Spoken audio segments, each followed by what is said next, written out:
Holiday ball, Ingram, Williamson, and Favors. Good starting five for the Pelicans. Marcus Morris with Zubac, Leonard, Paul George, and Patrick Beverley. Remember, only 8 games to try and get into that final playoff spot, and now they have to go over 2 teams just to get into 9th. Patrick Beverley knocks down the three-pointer to start the scoring. Those two still not back with the team and playing. Patrick Beverley, of course, has returned. Shamet, Zubac's return as Paul George rattles into 3. But again, because he has hardly played any kind of 5-on-5, as Paul George off to a red-hot start. And he was 3rd in the voting for MVP last year. But there's still people, when you talk, oh, list the elite. How about this start for Paul George? 3 for 3 from downtown. Meanwhile, as Ball throws it up, that's a three-pointer at the directive of Mark and Jeff. I'm on a words restriction for this game. And now that he mentioned that, Coach, I got a question for you. What? If you're the Pelicans players, and we're well aware of the fact that Zion is not going to play 35, 40 minutes. Now, I asked you that question because you led a team with no Patrick Ewing all the way to the NBA Finals, finding a way to get a group of guys to buy in and believe it. Paul George misses. Patrick Beverley the rebound.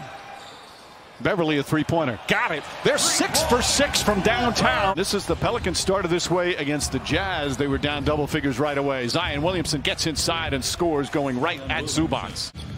We've seen a lot of comebacks already in the first 3 days here in the NBA bubble. Beverley throws it a little behind, but Kawhi Leonard able to snatch it. Well, Doc Rivers, without question, is a future Hall of Famer. The job he's done as a head coach in this league is absolutely remarkable and something that should be, looked at and tried to be copied. And I forget the man's name, but was finally helped him find his freedom. Sacrifices some of themselves for the betterment of others. Amen. Jonathan Irons was the gentleman's name that Maya Moore. Marcus Morris, nice little ball fake, pull-up jumpers, got it. Morris, in-season acquisition. It's only the 3rd team foul on the Clippers. Holiday throws it up. Jackson Hayes, recently checked in, throws it down.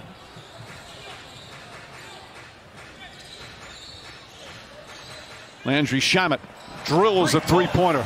To come off, be balanced, and shoot the 3. Terrific shot. Oh, nice ball fake from Drew Holiday, his 2nd field goal. Meanwhile, Jackson knocks it out of Hayes, the rookie's hands, and now goes down and lays it up and in. Jackson. J.J. Redick connects. Redick had a good game, 21 points in 26 minutes. Their start for the Clippers, they were down 12 early to the Lakers the other night. But came out firing on all cylinders. Three-pointer rattles in. JaMychal Green. And on top of that, everybody raves about the human being that he is. How great of a guy he is. A long three-pointer from Kawhi Leonard. Nico Lomelli, the 29-year-old rookie from Italy, with a rebound. Williamson running the floor. Nice advanced pass from Frank Jackson. And the Pelicans pull within 10. And they built our whole system up in terms of the return to play very specifically. And every player had a very similar game plan. In the midst of protecting the future of the franchise, they're trying to win games, and that could cost somebody their job or a player being traded. And that's the the elephant in the room right now.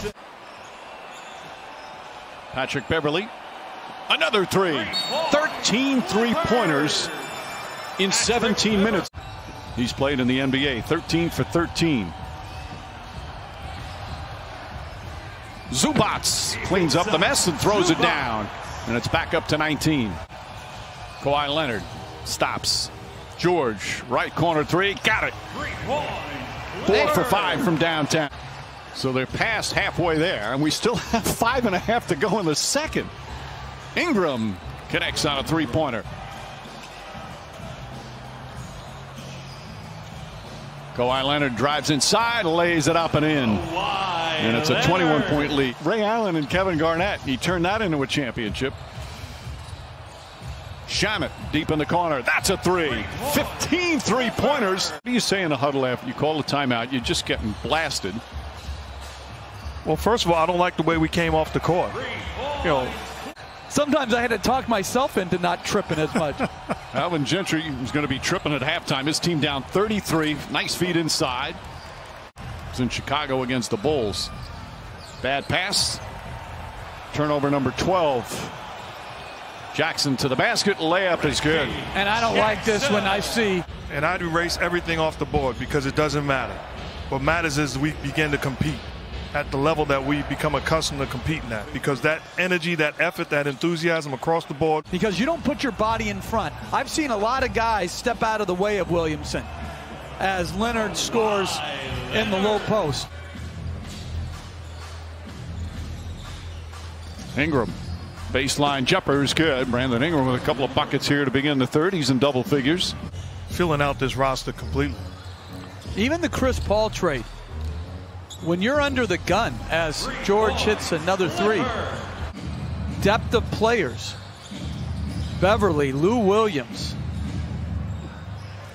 As Ingram knocks it down. Nice spin move, Paul George. Shot blocked by Favors. Here comes Josh Hart. And banks it home. Ingram guarding George. George drills another three.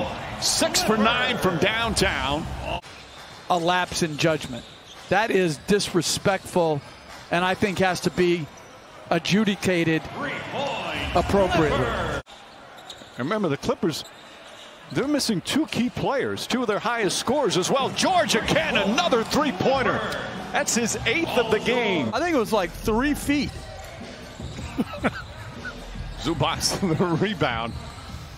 Well, players trying to do something to keep themselves occupied. Reggie Jackson with the 21st three-pointer. Chasing down the record and made an all-out attempt to break the record to the point where we had to intentionally foul them because it got to be, you know, a joke of a game. Both of them come out with 2 strong games. J.J. Redick knocks down the three-pointer. Wasn't drafted after 4 years at Alabama, but he's had, you said, a nice fit off the bench here.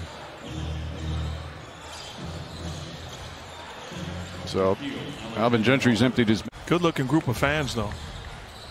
Alexander Walker, the spin move, drives into traffic, layup shot, bounces around and drops through. Patrick Patterson hits the three-pointer. All right, so as coaches, Magruder keeps his dribble alive. JaMychal Green tries a three, and that's good. Three-pointer number 23. I was playing for the Clippers, and we were playing the San Antonio Spurs as Jackson with the lay-in. And David Robinson was fighting for the scoring title. After the first quarter, up by 32 after the second at halftime. Alexander Walker lays that. Magruder banks it home. When was that? 2004. That would have been. Well, I'm going to say this. I never liked him at home because he was too fair. Amir Coffey hits the three. That's number 24 for the Clippers. Their experience in the bubble and calling games without fans as they turn it over. Melly goes the other way, finds Frank Jackson. Jackson up and under, count it, and the foul. I let that go. That doesn't even make sense. And Magruder lays it up and in. I'll tell you something else. Frank Jackson with a move. He's got good quickness, good explosion. Terrence Mann. And there's the three-pointer. They now have set the franchise record, and the players knew it because they all are up there. That's the 25th three-pointer. And this Clippers blowout comes to an end. What a performance from the LA Clippers. 25 of 47 from downtown.